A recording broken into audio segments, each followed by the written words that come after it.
Welcome to this special Patreon first episode of Across the Bifrost. I'm your host, Dr. Norbert, coming to you from sunny California, where I bounced into my good friend, Mike DeLuca. Hey, Mike.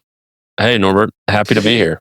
Thank you for coming on. You're fresh off of your big win at the first ever Worlds for MCP at Adepticon. Congratulations. You must be over the moon.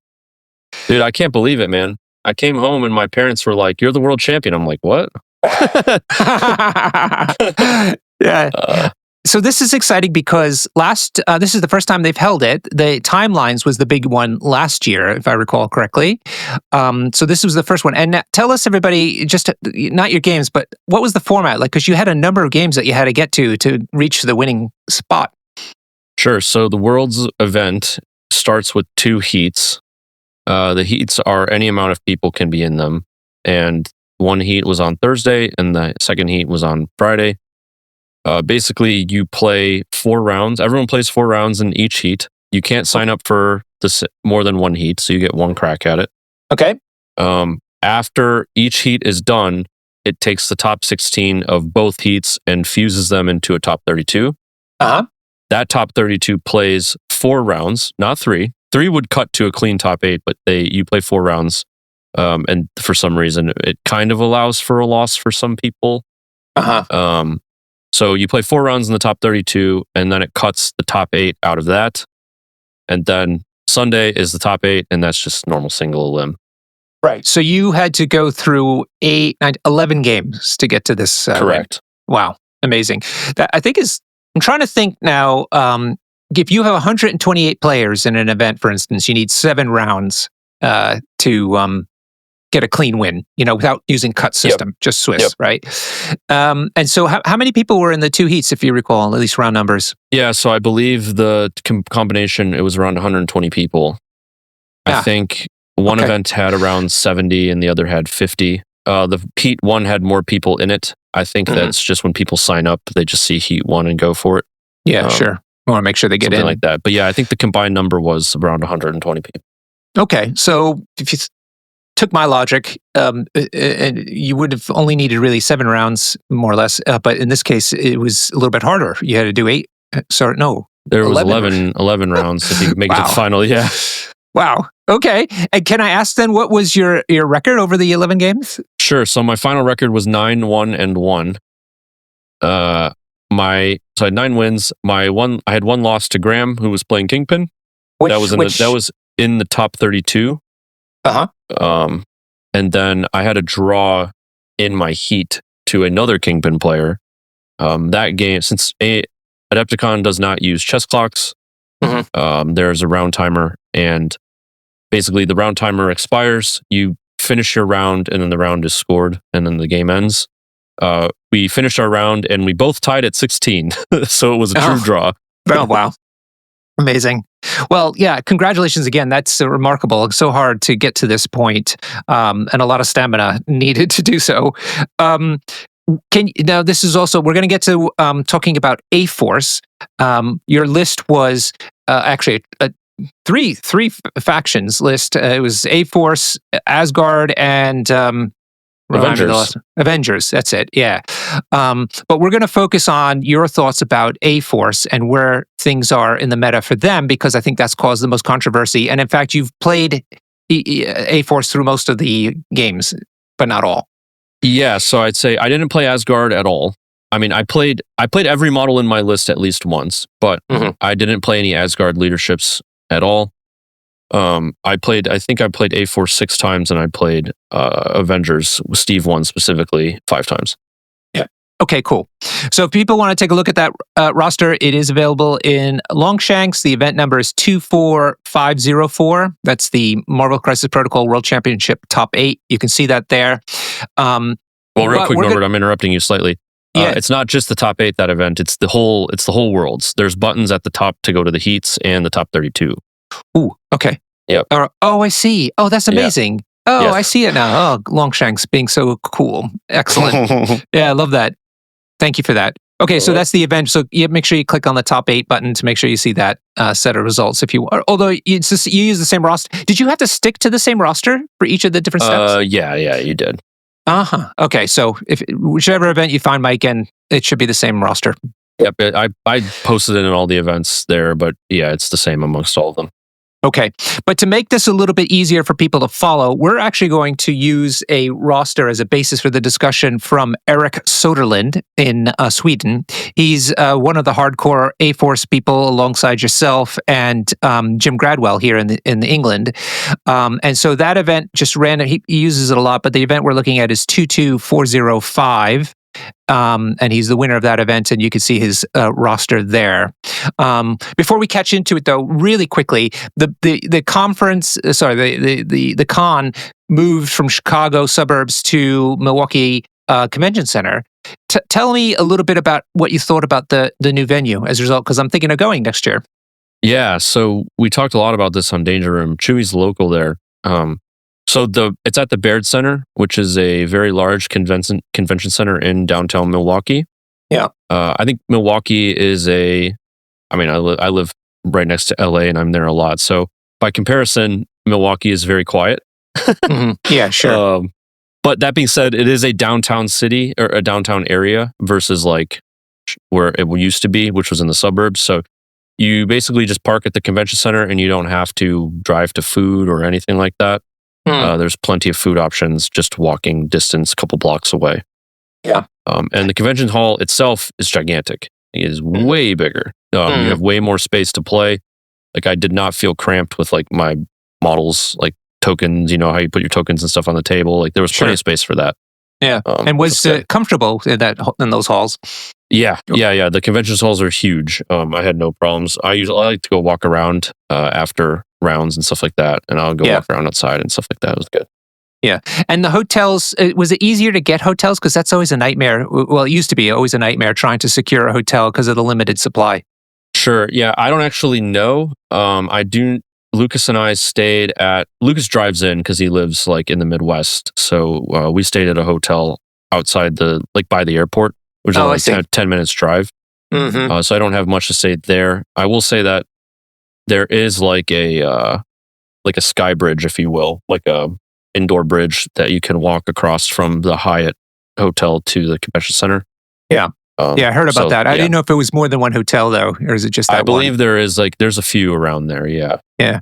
Oh, amazing. All right. I am looking forward to trying to get there next year. It's a little trickier for the flight because Milwaukee isn't a direct flight any longer. On the other hand, getting a hotel room might be easier to do, which was always a big nuisance. Yes.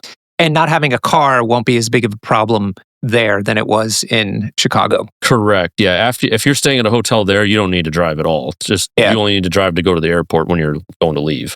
Yeah. Which is how long a drive? The airport's like 10 minutes away.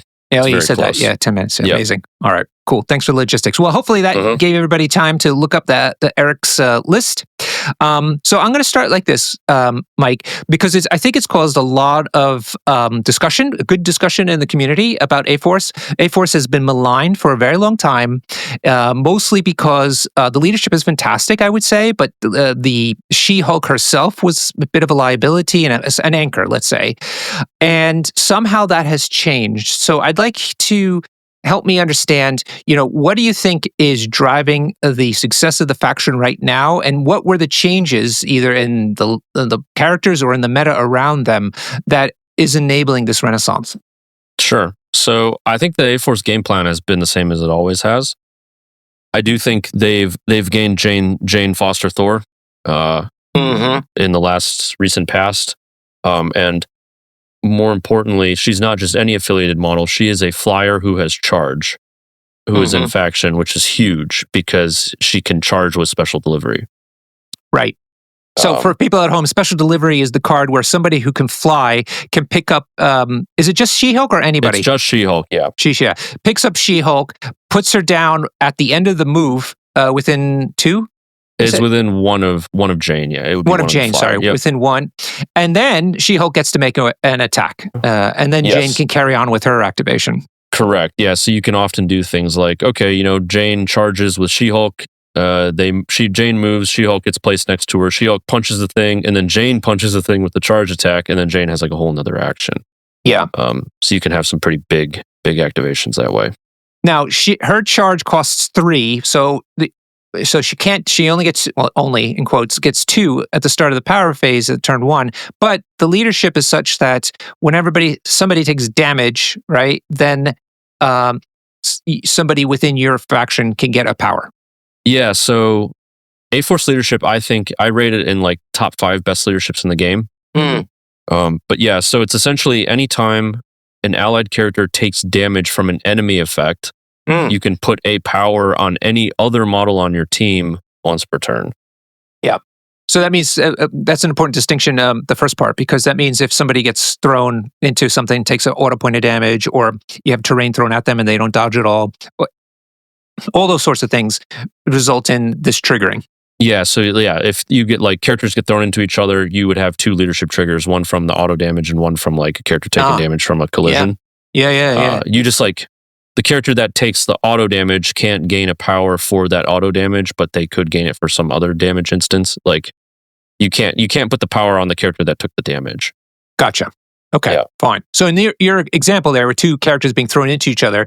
The one that's being thrown and would take an auto point of damage, they can't get a power off of that, but the other person who's dodging, if they don't dodge at all, could then give that correct the first character's power. Yeah, cool. Yep.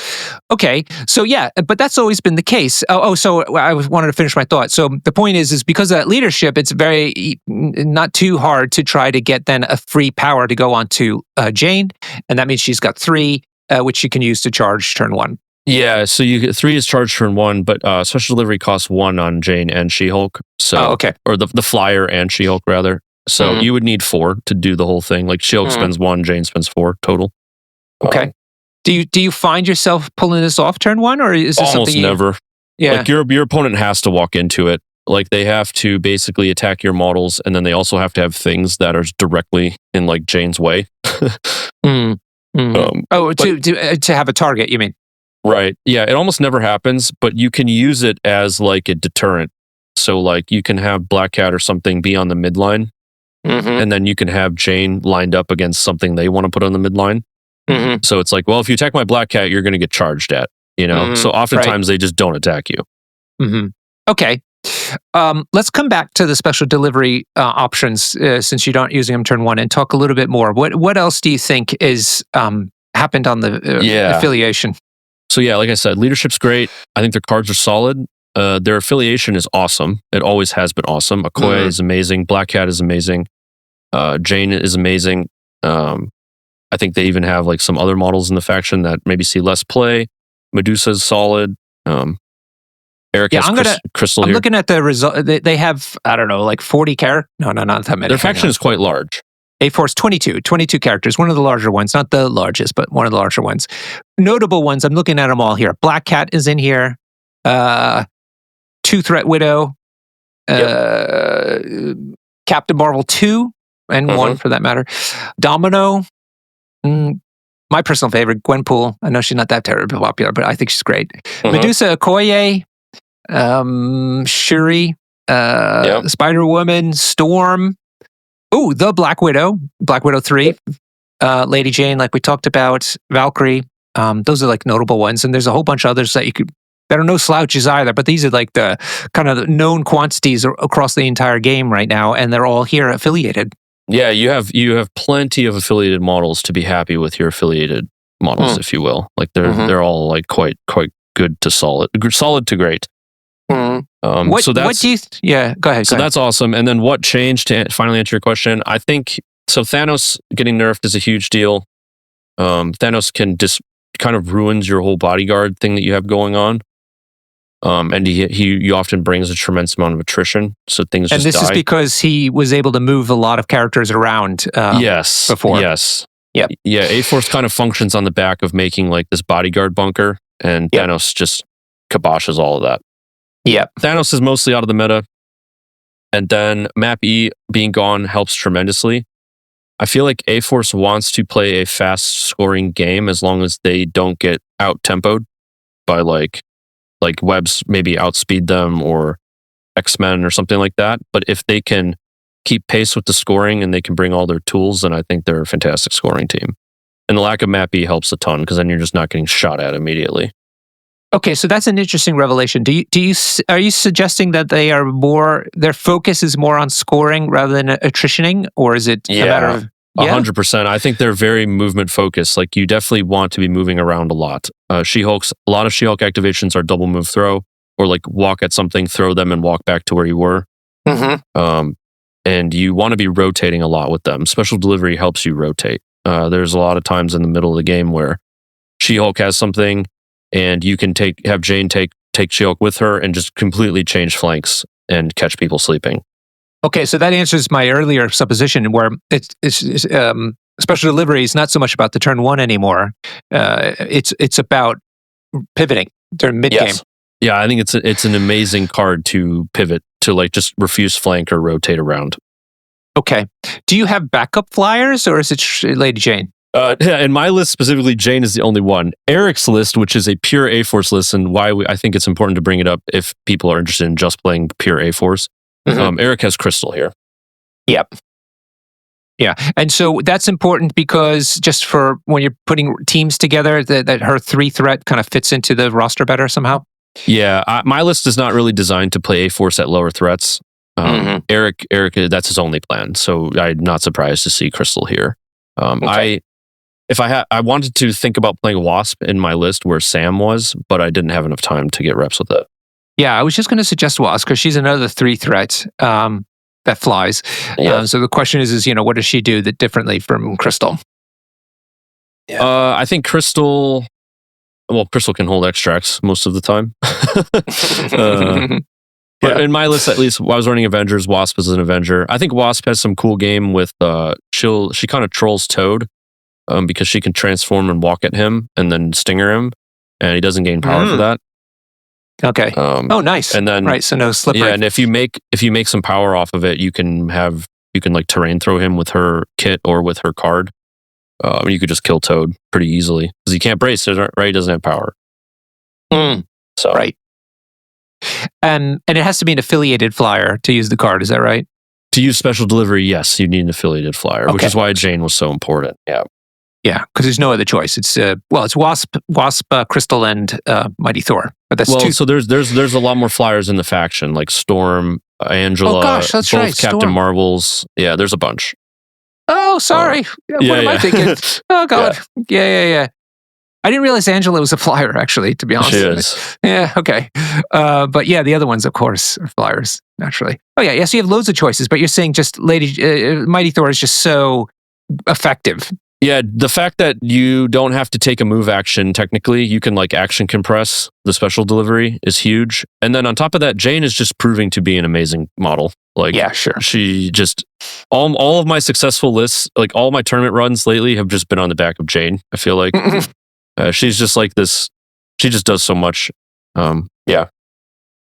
Okay, cool.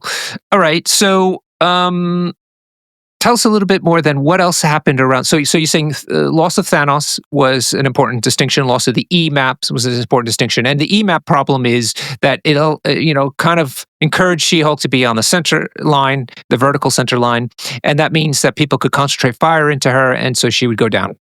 Yeah, there's just no way to mitigate your opponent's offense through positioning because there's nowhere to go. Right. I can shunt a lot of my opponent's offense by out-rotating them, which keeps She-Hulk alive. Like when your opponent is almost always like walk attack and it goes into She-Hulk, she rarely ever dies. Okay. But when you're on the middle demon point and their entire team is double shooting you every turn, you die very quickly. Incinerating. Yeah. Okay.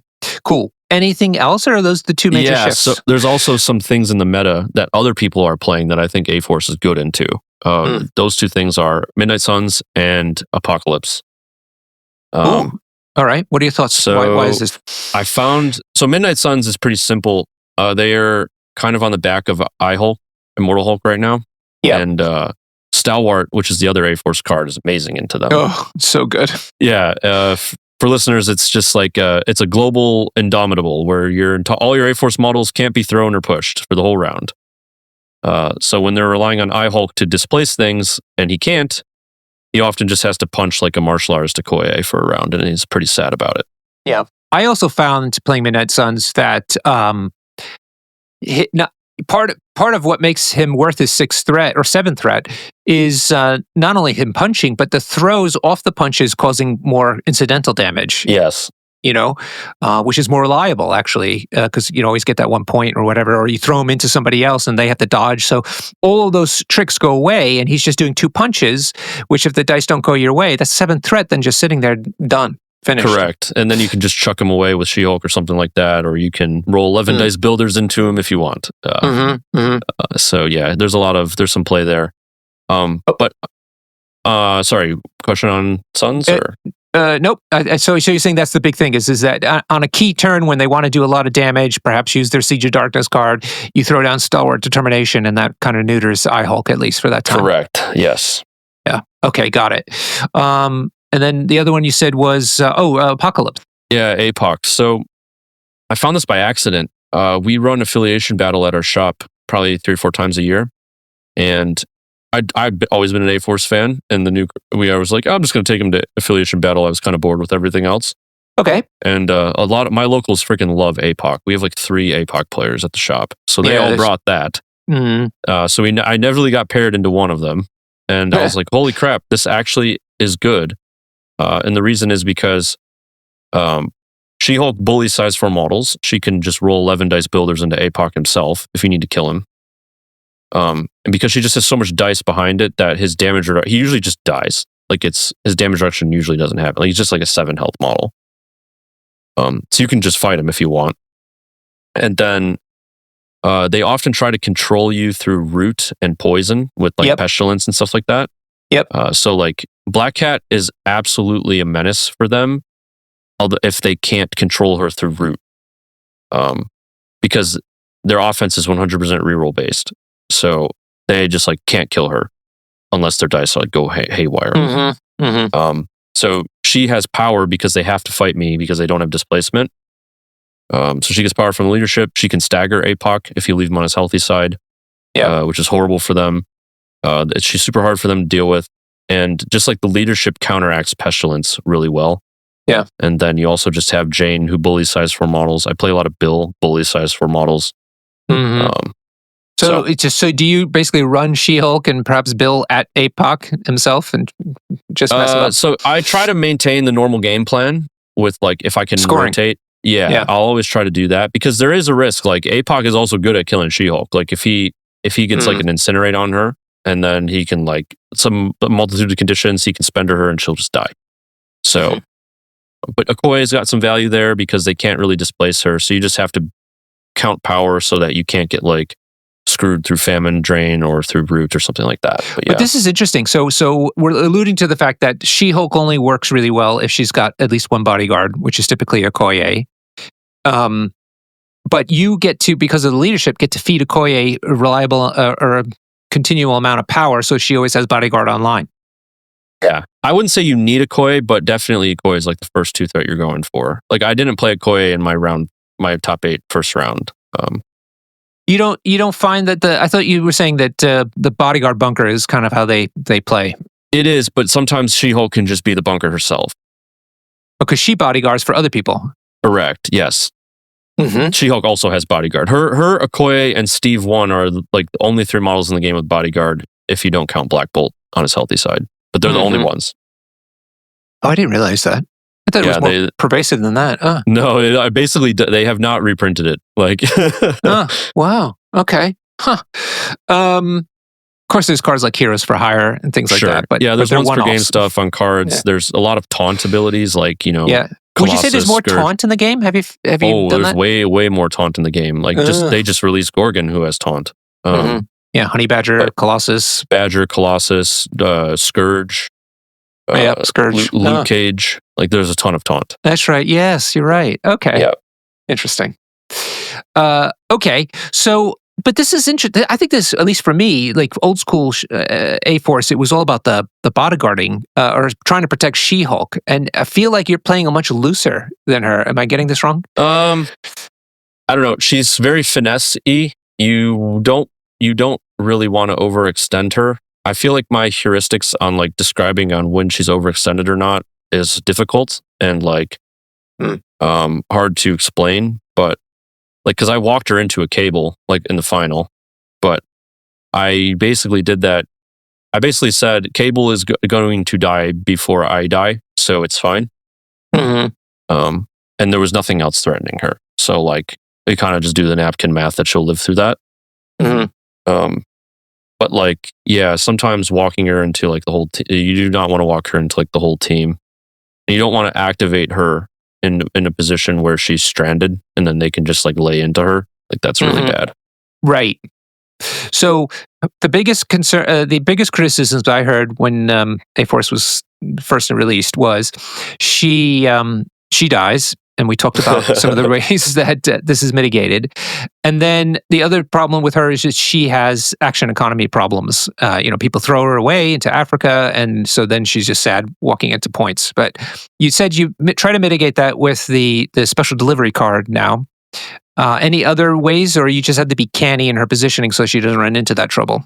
Yeah, I don't think she was ever out of position in any of my games for me. I think you do a lot of walk, throw, and you have to understand what your opponent's trying to do to you. Like, you really don't want to, like, activate, like I said, you don't want to activate her, and then your opponent can either strand her or kill her.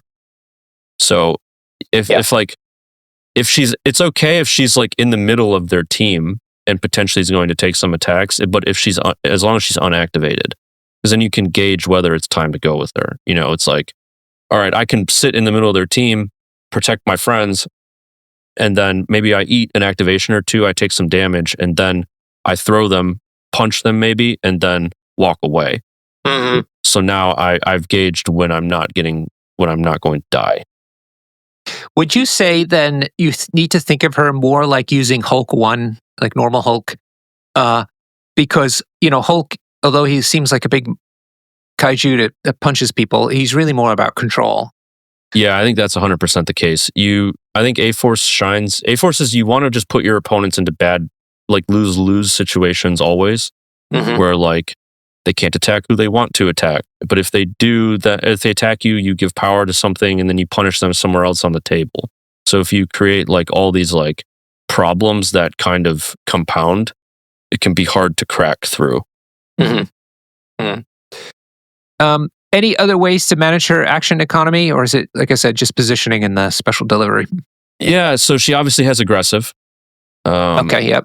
So and obviously that triggers off bodyguard. So you can do things like, I like to park her in cover when possible. So like, maybe the model, I did this in one of my games, like Black Cat is not in cover. I walk She-Hulk next to her behind a size 4. So when Black Bolt goes to attack Black Cat, I bodyguard, I now have defense 4 with cover. I feel pretty good about surviving there. So, and you can do things like, well, do I need to take 1 damage to be able to bodyguard again? Cool, I won't take my cover. I'll take the 1 damage, get a leadership trigger, get my 1 power for taking damage, and now I can bodyguard again. And it's like, I've basically only taken 1 damage, Yeah, right. And then you get the aggressive, and then you also trigger the leadership. Yeah, exactly. And like, you could be like, I'm not going to aggressive, and then you just sit there, you like do all your leadership stuff, and then Black Bolt, he's kind of just screwed. Like, is he going to just, I guess I'm attacking Black Cat again, and She-Hulk's going to take it again. I'm punching into cover. You take 1 again, and you're like, okay, I'm going to walk at you now, and now I'm going to punch. I'm going to, like, throw Black Bolt away, punch the guy you're next to, and then I'm going to walk back. You know? Yeah, because I'm just looking. Her throw is both terrain and enemy characters of size 4 or less, so very versatile. Yep. It's the same as Bill, same as Hulk, except Hulk's cost 2 for some reason. I do think Hulk does like the same job as her. The difference is that Hulk has just, his math on surviving is better, so people can overextend him and he will still survive sometimes. And I think Gamma Leap helps positioning issues. Like if you just like misposition him, you're like, no problem, I Gamma Leap. Yeah. Hulk is a large base moving short. What size base is she? Is she medium or large? She's medium base, medium move. Yeah. Okay, cool. All right. That kind of evens it out a little bit, but yeah, it makes it a little bit different. Okay. What do you think then are some of the core characters that you take alongside her? Yeah, so I'm very convinced that I would start every A-Force list with She-Hulk, Jane, Okoye, and Black Cat. That's like at the list level. for affiliated models. I probably would do what Eric's doing, where I would play like Crystal or Wasp. I believe Jim has Wasp in his list, or just like a cheaper flyer. So the lower threats when you can't really play, you need to be wider without Jane. That they fill in there. Yeah. So that's where I'm like, and then I also think 2-threat Widow has a lot of merit if you're looking to bring bigger splash models. She's also in faction. You have two threats in faction. Okay, so then what are the gaps in the affiliation that you're trying to fill with splashes, and why? Yeah, so I think it just comes down to playing efficient models at that point. I like having a splash 4 at 20. I play a lot of Bill there. I think I've really enjoyed Bill and Shang-Chi, which obviously they're two of the best models in the game. But the reason is because they are amazing at being alone on a flank and like tying up a lot of threat from my opponent. So you allow special delivery, the special delivery part of your squad to go dunk the other side. So like Bill is pretty comfy hanging out against 2 or 3 models in my experience. Yeah. And that provided he doesn't want to move. Once he gets to his place, then he's sitting pretty. Yeah, it's like Bill's game plan is to like, I'm going to grab this thing on the midline and then I'm just going to back up onto my home point and try to survive and displace you and just stall. Like either go even or up. And then you allow the She-Hulk flank to just win easily. So that is so ancient history, my friend. I used to be a big historical wargamer. Okay. And the classic maneuver for Alexandrian type of tactics, so from Alexander the Great's period, is love it. You would have, of course, the phalanx would be in the middle, kind of fighting the other phalanx and holding like the middle down. Okay, but then the whole point of the right flank, which is where Alexander would be the attacking flank.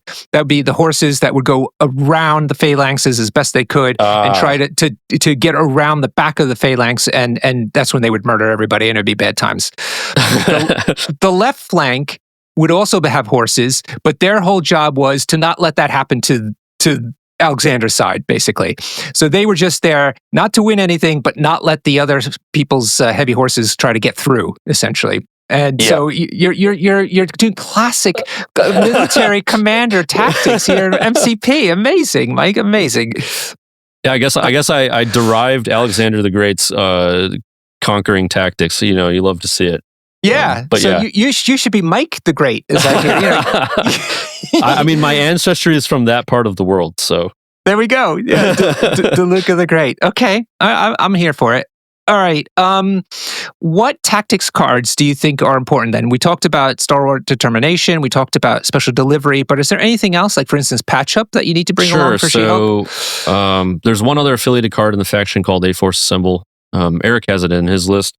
I think the card's fine. I think the card's value is slightly less when you're trying to rotate around a lot, but it can be good if you're on things like meteors.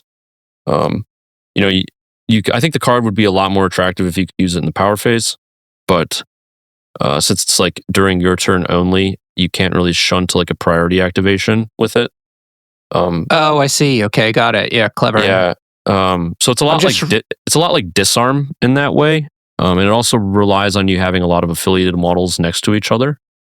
But like, if you have like, in multiple of my games, I have She-Hulk, Jane, Okoye all on top of each other, and it's like they would just be rolling like +2 defense for free. So like, but in my list specifically, I didn't have space in the 10 for it. But I think it's a valid card.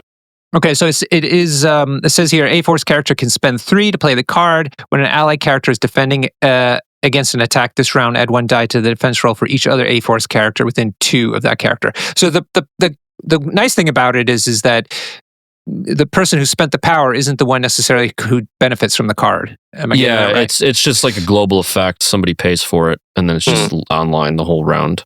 Right. So, but the problem is you have to wait until at least your first activation before you can play the card. Correct. Yeah. Like it's a defensive card, right? So it would be ideal if you could use it in the power phase when your opponent has priority and you could stop like their clapback, like slow it down. But yeah, that's not the case. Okay. All right. What other cards do you think is important? So Brace is not going anywhere in anybody's list. So definitely that's staying. But I have very strong opinions on Fallback. I think Fallback is the best other restricted card in the game by a large margin. In fact, Eric has it in his list. I'm not surprised. Yep. Not only like moving around on your like the timing on it is just so insane. There's like so many things in the meta that it just hard counters. A few of them being like Namor. So Namor, his trident is before damage that he moves short at you. So Namor has to walk at you from his trident, and then you can fall back, and you can always just fall back out of range 2. Yep. So Namor can basically never double tap you unless he was in range 2 to begin with. And then you stop Rhino. Things like Rhino attacks you. He spikes, so maybe he doesn't kill you. He has to place, and then you can fall back out of range 1, so he can't rob you. Do things like that. You can also Midnight Suns is everywhere in the meta. So Siege of Darkness happens. You're like they make one attack, and you can fall back out of the rest of it. Right. Insane. It also works with spider foes if you run into them with Webhead. Man, what else? Like rapid fire models. It's like they make one attack at you. You just walk away from them, and the whole rapid fire goes away. Red Skull 2. When you're out of range, right? If you get out of range. So like the rapid fire model, like let's say Domino shoots you at range 3. She gets a rapid fire trigger. You play fallback before her second attack happens, and then it would recheck range and it would fail because you're out of range. Okay, cool. The other thing would be, what the heck was I thinking? Yeah, I interrupted you. Sorry. It was rapid fire, and then dang it, there was something else. It'll come back to you. Yeah, but man, fallback is just like the most insane card. So what about Warpath then to try to preserve her action economy? She-Hulk's. Yeah, so there's like, I remember what it was. Sorry, before I get back to that, it was grunts. So Red Skull 2 is everywhere. Maybe you run into Nick Fury or Ultron or something, and the grunts have to go first. You know, a lot of times they'll just make the grunt attack into She-Hulk. Low chances you're probably not dying. Maybe you take some damage. You just fall back, and now the grunt parent isn't attacking you twice or maybe even at all. Yep, sure. So your opponents really have to be on their game playing around fallback, and the value on it is insane. Yeah, fallback, and also the fact that she's got aggressive and she can bodyguard and then aggressive. So there's a lot of movement tricks here. Yeah, there's a ton of movement tricks. You could be like, I'm gonna bodyguard this, I can fall back aggressive somewhere else. Yeah, there's like a lot going on. Amazing. Yeah. What about Warpath then? I think Warpath back into the game. Yeah, I mean, I think Warpath's fine. She has native aggressive, so you have to ask yourself, do I ever need double aggressive? Meh. And is it worth a slot in the 10 or even in the 5? Because like you're probably playing special delivery, double restricteds, and probably a recal every game. So it's like if you need to bring Stalwart, it's never making the 5. Right. So the problem is when you like one of the good ways to deal with her is to throw her away. Right. And I'm just thinking, there's a couple of characters that can throw long now. Who is it that I was just thinking about? Yeah, so Juggernaut's always been able to do it on his card. And Asgard, though, somebody's Wrecking Crew can do it on their card if they hit all they jump through all the hoops. Space Maw, or just any... Space Maw and Magneto, they throw terrain long. Terrain, okay. You're probably thinking of terrain specifically, like Thor 2 and A-Bomb. That's what it is. I'm thinking they can throw terrain long. Yeah, not characters, though. Okay. So, but yeah, those throws are where a Warpath wouldn't help you either way, anyway, because it's strictly off of attacks that triggers. Correct, yes. Yeah, right. Okay. Eric's got another card in here that I'm not familiar with called Reposition. Yeah, so he has Nick Fury in here, and that's a Nick Fury card. Oh, okay. That's why it's not a very common card with Nick Fury. Usually you see Eye in the Sky, which is also here. But Reposition is the card where Nick can spend 2 and teleport 2 his grunts from anywhere with extracts.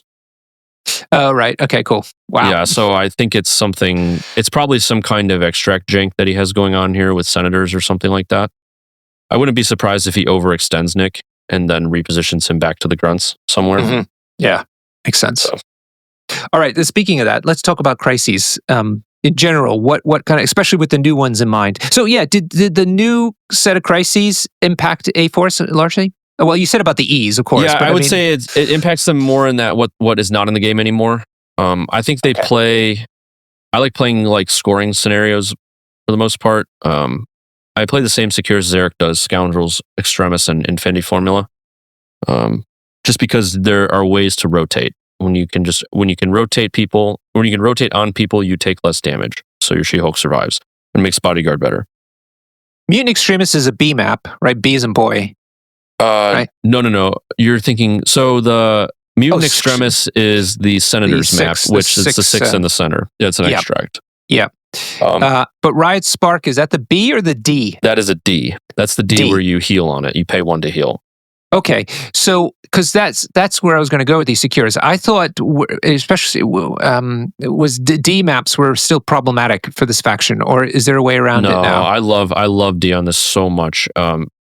Listeners can watch some of my Top Cut games on the Professional Casual Network stream. But I had I played my first game in Top Cut on this scenario, and basically you just have like a bunker that kind of moves around, and you just like. If you get the extract advantage, you can collapse somewhere, and your opponent has to trade their scoring by standing somewhere to come fight you. Right. Because and if they do that, you can just rotate around them. You could be like She-Hulk, move, walk, throw.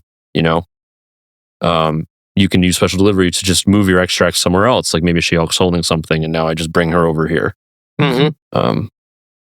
And that's not even counting Black Cat running around being a menace, like stealing things and. Slowing you down with staggers and stuff like that. Okay, so Infinity Formula is the B as in boy map. Yes. Okay. And Riots is the D map, and Super Scoundrels is the F map, so it's got the 5 points that are centrally located. Yes. So that's interesting because they're quite different from one another. There's no theme here, if you see what I mean, you know? Right. I would say the theme is that they're all secures that give VPs for standing on them, and they're spread out versus like pay to flips. So so I understand the pay to flip part, but you're trying not to allow concentration of fire on certainly She-Hulk, but other things as well. Okay, and in fact, the B map is interesting because.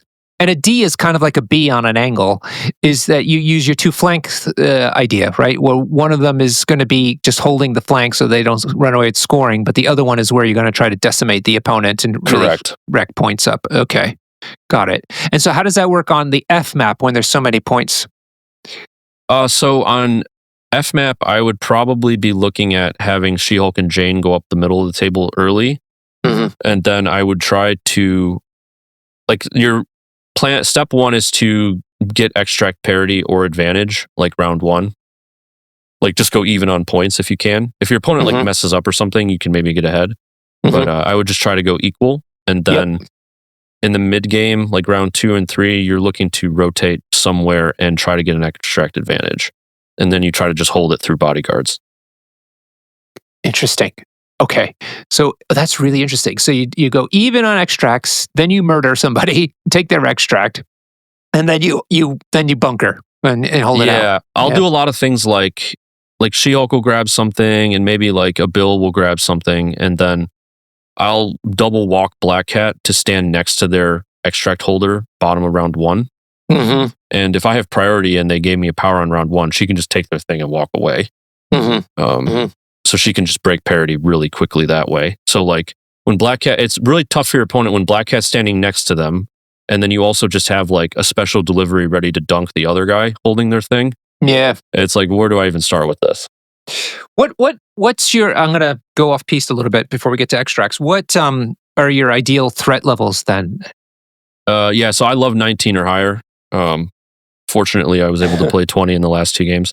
I do think 17 is fine if you don't get if the amount of bodies is fine. But yeah, I like 19 or higher mostly because you can play She-Hulk, Jane, Okoye, Black Cat, and Splash 3 at 19 and Splash 4 at 20. Wow.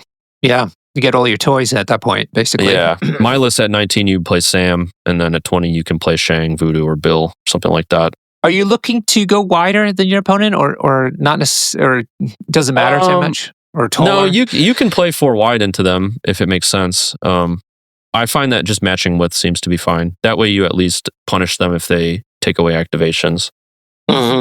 Yeah. Okay. And does priority matter to you? It can. I don't think it's not like She-Hulk can have good priority activations if you can just dust something with double weight train punches. but that's not like your plan A. You definitely want to just like, again, I think you want to engineer lose-lose situations for people where like they can take away this activation, but then I get prio, so then I'm thinking about taking a piece off the table. So like maybe they activate something, and then I activate something. No dazes have happened. They daze one of my unactivated models. I now have priority. So if I daze a healthy model of theirs that is activated, I can threaten to just take it off the table top of the next round. Right. Okay. What about the priority roll, though? If it's obvious, like in other words, you're playing Web Warriors, they have lots of pay to flips, you clearly want to win, so you don't get those secures. But other than that, like, does it matter to you? Yeah, no, I think A-Force is actually very agnostic as to what scenarios you play it, at least is what's in the rotation right now. I find just having like the proper threat values is the most important thing. Okay. And so what does Eric do then when he has to play on lower threat levels? I imagine he doesn't bring Jane and he plays Crystal and maybe Bullseye or something. All right. Spectacular Spider-Man helps. He's also an awesome splash. You bring Cat and the Spider, you have a midline grab. Okay, so you try to mimic what you do at the higher levels, but just with lower threat characters. Yeah, I think higher threats is better for A-Force, but I think you can function at the mid-level threats. Yeah. I opted to run a dual faction. That's me. So yeah.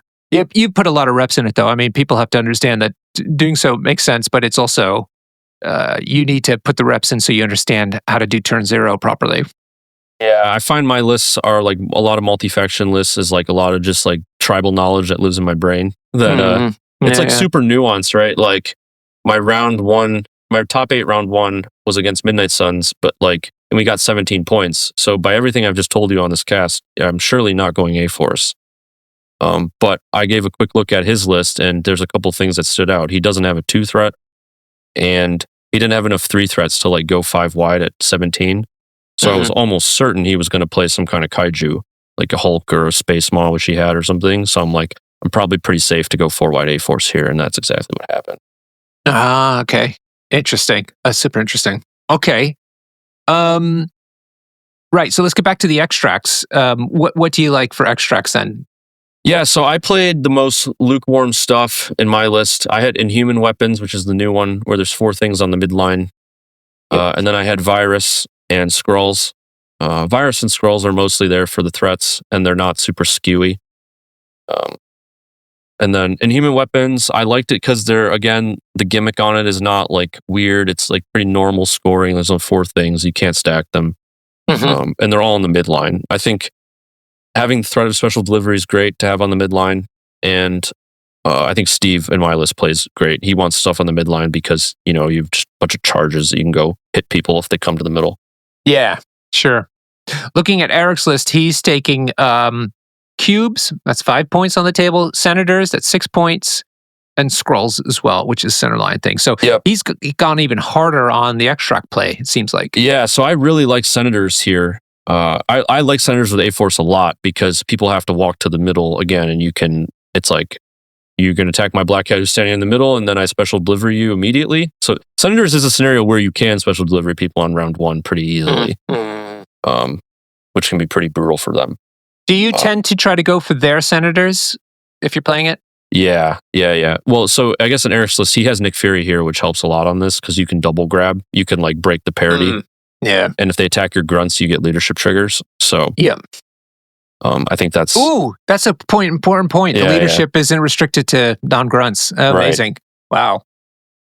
And how does he get them back? So Nick has to spend 2 on his turn to spawn them within range 3 of itself. Not too hard. Yeah. All right. Yeah, okay.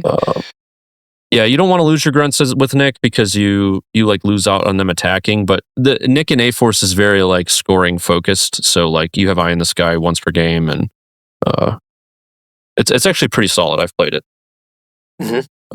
But I guess in my list for Adepticon, I specifically did not want to play Senators because of Midnight Suns.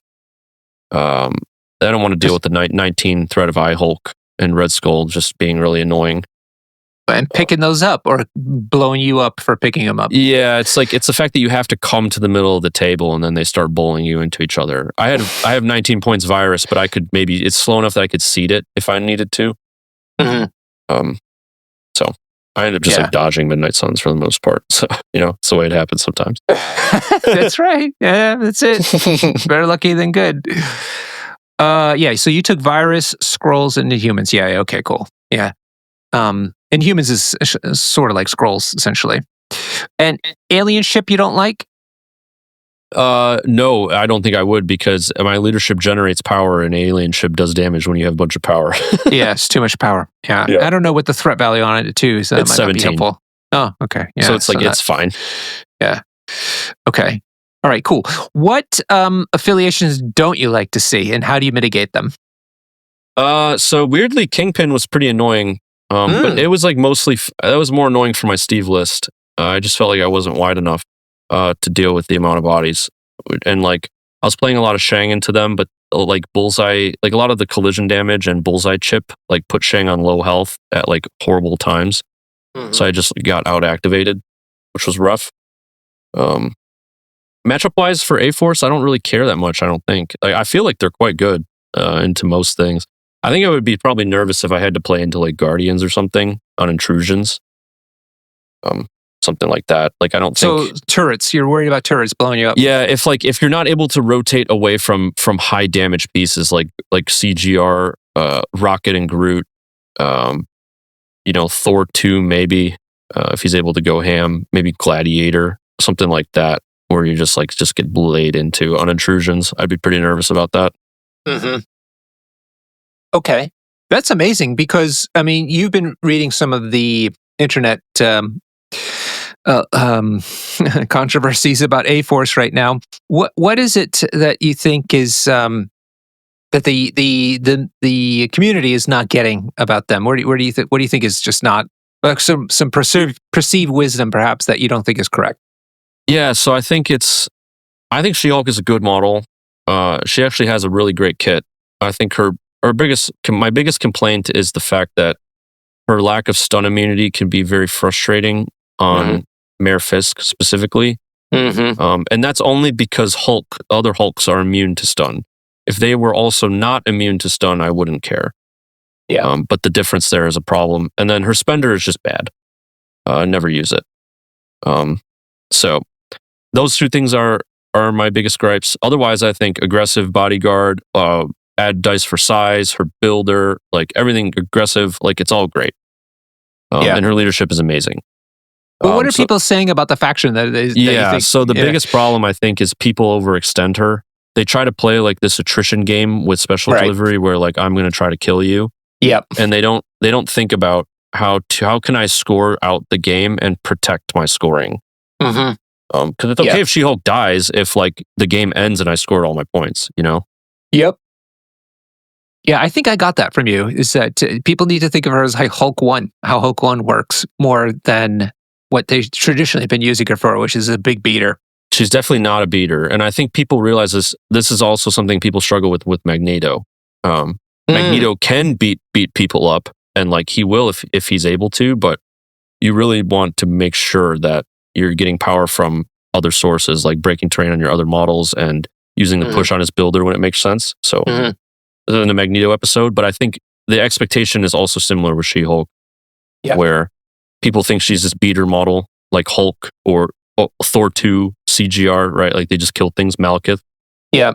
And that's not it. She's like very much like a protector. Like you can overextend her if your plan is to retreat her quickly.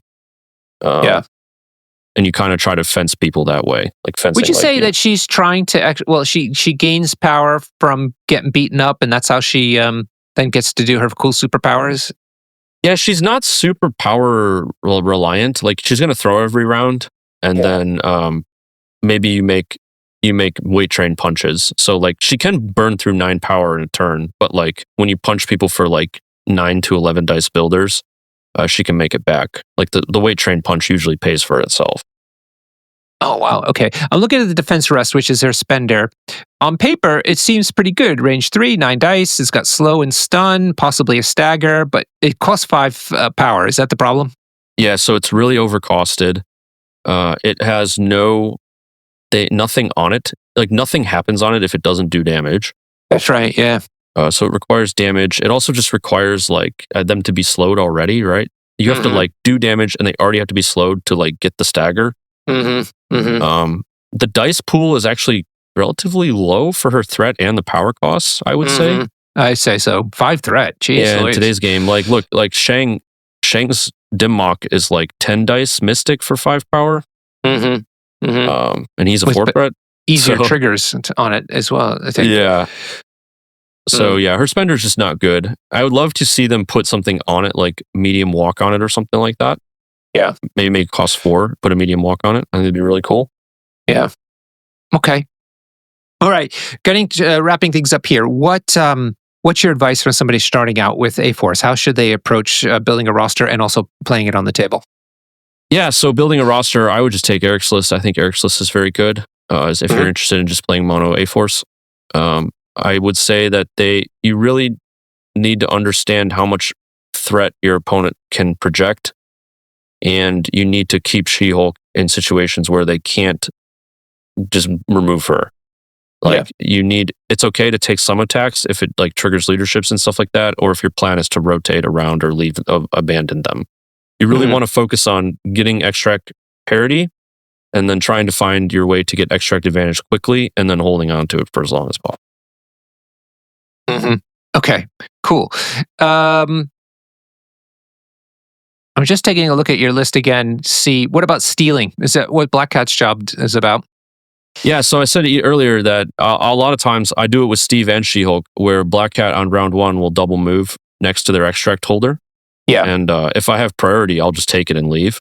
And like she can also just usually walk into a bodyguard, around like into Okoye and She-Hulk or something, and then okay, right. So like in my round 1, I had my top 8 round 1. I had She-Hulk grabbed a scientific sample on one flank, Sam sat at my home point, and then I had Jane and Black Cat go into the other flank where he had a sample on his voodoo, but we're both 4 wide and I had priority. If he gives me power round 1, Black Cat can just take the thing and walk away. Right. Which is what she ended up doing. So now I've just like, my priority activation was a Black Cat took your thing, and you have, are you going to get? Are you going to do 18 damage to my She-Hulk in one activation? The answer is no. So I'm activating her next. So like if you go into me, I throw your guy and leave. So now all my extracts are like collapsed, and you have to come at me. So what about does She-Hulk tend to hold extracts? Sometimes. I did in that game. I don't think she did in the other games. So it's situation dependent. It's not like neither. Like she should always try to do that, or she should never try to do that. Yeah, correct. I don't think it's super important as long as it makes sense for the game. I mean, on the bright side, if she's not holding anything, they don't get much value by killing her. Well, I guess, but they kill the 6 threat as a value, but they're not getting scoring value. Yeah. And what about the extract that makes them walk all slow? I forgot the name of it now. Terrigen canisters. Yeah. I haven't actually tried it. She-Hulk is she's poison immune, which helps. But I imagine that moving slow isn't great when you're trying to like walk throw people. I don't. Certainly, Black Cat doesn't like moving slow. Yeah. Yeah. Exactly. I haven't tried it, but that's just like my hot take thinking about it. Okay. Into Web Warriors, how do they manage? So I actually have a game of me into Web Warriors from a year ago. I played A-Force and Timelines, which it's basically the same team I played today. But I was 20 threat, and I did exactly what I did in the cuts at Adepticon, where you trade extracts, and then you have special delivery threat in the other extract, and you just work on trying to get the break the extract parity, and then you just rotate around them. It's like the Venom Blast can't go into the extract holders, and you make more power than they do, and like as long as you're ahead and you're making them chase you, it works out pretty well. That's a good point. Like if they're trying to shoot you, like Miles or Spider-Woman, you could hopefully bodyguard it to somebody who doesn't have an extract, and then it doesn't matter. Yeah, exactly. Yeah. Interesting. Yeah, what I come away from this conversation is it's okay. The meta has changed around them a little bit, maybe significantly, but they're more or less the same. It's just that the mindset about them is completely different, because in the old days, it was all about trying to get her through special delivery into the fray and start beating people up, and it just doesn't work. Yeah, I haven't played A-Force like that in a long, long time, years. When I'm talking about release. I definitely think the early existence of them was definitely like, I'm going to take Angela and drop off She-Hulk and try to just start punching things down. That's right. Yeah. And Angela's a fight threat too. Yeah. Okay. Which Amazing. that was like okay back in the day, but nothing crazy. But yeah, I think they're just like a good faction that has a great leadership, good in faction models. They really reward good like fundamental play. Yeah, it seems like it. Yeah. It's one of these things that you have to understand what you're doing with each of these things. It like ahead of where you are in the game, because and then that's the same attitude I feel about like tall lists. Same principle. Like every action that you're doing has to make sense and also count, because you don't have a lot of wiggle room. Right. Yeah, I have a lot of experience playing tall lists, so maybe that translates here, which helps. Yeah, for sure. Yeah. But yeah, I would say like in almost all my games, I have like a very high level understanding of what I'm trying to do to win this game. Like I said, in the game against Ben in the final, my game plan, he's playing APOC. My game plan is to kill Toad. Like that is the win condition in the short term.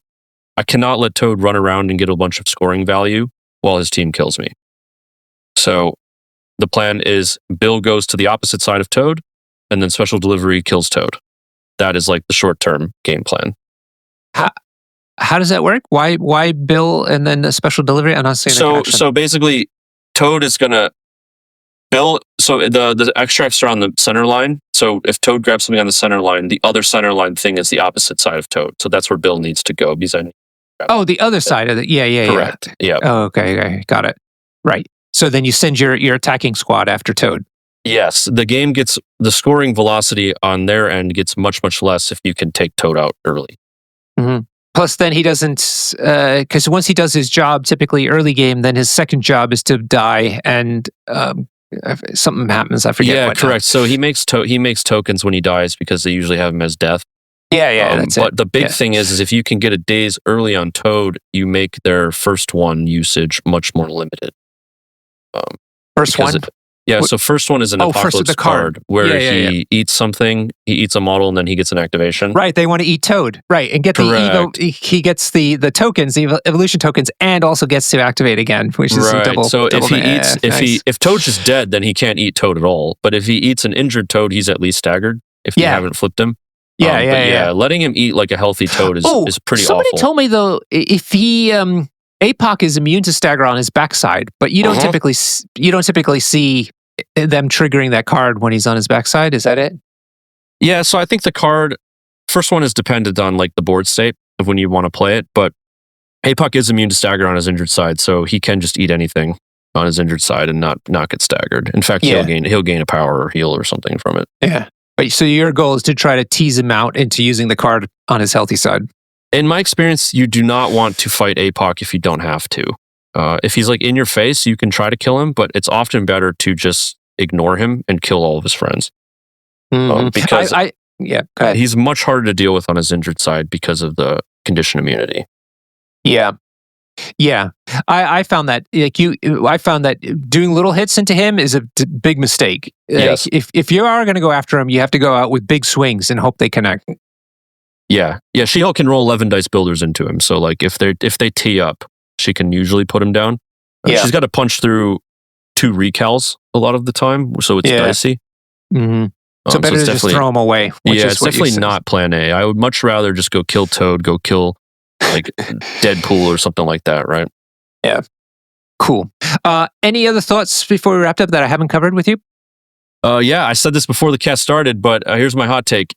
A-Force is a good faction that people think is bad, and X-Men is a bad faction that people think is good. I can see the logic. That is definitely another Patreon episode in the making. Mike, you are also a podcaster. Tell us where people can hear you or write to you. Yes, so The Danger Room is my podcast, along with Sploosh, Jacob Deaton, and Chewy. We put out episodes. At least we try to put out episodes every other week. There's a lot of content in the pipe at the moment, so that's exciting. Nice. You're also famous for doing the Christmas episodes. Yeah, so every Christmas we do affiliation deep dives. Essentially, they're still on the feed from the other years. If you're interested in affiliations that might interest you, you can go check out those. It's like it's always me and a guest. Usually find somebody in the community who's an expert on said thing.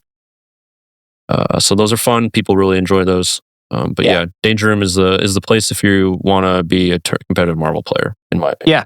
And you have an associated Discord by the same name, and it's very active, actually. We have a Discord. It's in the show notes of every episode. Everyone's welcome to join. It doesn't cost anything. So yeah, we'd be happy to have you. You even have a Patreon. We have a Patreon that exists in the show notes. I don't push it. I don't really care about pushing it. But if people want to get an orange name on the Discord and buy me a coffee every now and then, that's what it's for. Excellent. Well, I can say that this episode has been sponsored by our Patreons. They've been very, very generous, and it's very gratifying to see people care enough to give us some of their money to help defray some of the podcasting costs. But I've also been drinking a really delicious whiskey this entire podcast. Oh. Yeah, and so that also helps in the whiskey fund. So thank you very much, Patreons, for that nice, generous way to help make this cast even more enjoyable. So thank you, everybody, also for listening in general. And join us on the Across the Bifrost Discord, which is also free for everybody to join in. Please do join in and give us your thoughts about this episode, along with Mike, who also is on our Discord, I think. So you'll be able to tag him there as well as his own Discord. So, Mike, thank you so much. It's always a pleasure, and I hope to see you soon. Thanks for coming on the show. Dude, thank you for having me. This was great. My pleasure. Cool. Thanks, everybody, and thanks for listening. Bye-bye.